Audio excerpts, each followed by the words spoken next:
പാരമാർത്ഥിക സന്യാസത്തെക്കുറിച്ച് ആധികാരികമായി പറഞ്ഞു തരുമോ സ്വാമി? ഒരു ജി ഉണ്ട്, സ്വാമി ജി എന്നാണ്. ശരി. പാരമാർത്ഥിക സന്യാസം സകല ഏഷണകളും ഒഴിഞ്ഞ, ഏഷണകൾ എന്ന് പറഞ്ഞാൽ എൻ്റെ മക്കള്, എൻ്റെ സമ്പത്ത്, എൻ്റെ ലോകം, പുത്രേഷണ വിത്തേഷണ ലോകേഷണ. ലോകം, ലോകേഷണ എന്ന് പറഞ്ഞാൽ പേര്, പ്രശസ്തി, സ്ഥാനം, പദവി, അത് ഇത് എല്ലാം വരുന്നുണ്ട്.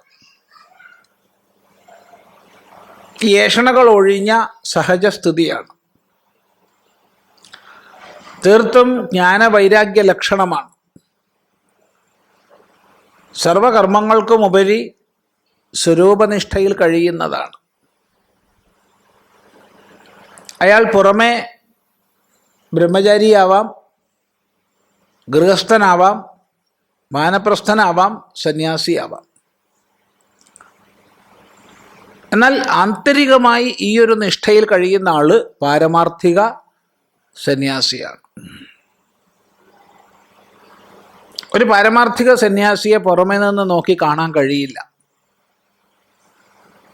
അത് അയാളുടെ വേഷത്തിലോ നാമത്തിലോ ഒന്നും അല്ല, ആന്തരികമായ ജ്ഞാനനിഷ്ഠയിലാണ്. ഇത് ശ്രദ്ധിക്കുക. ലക്ഷണമാണ് പറഞ്ഞത്.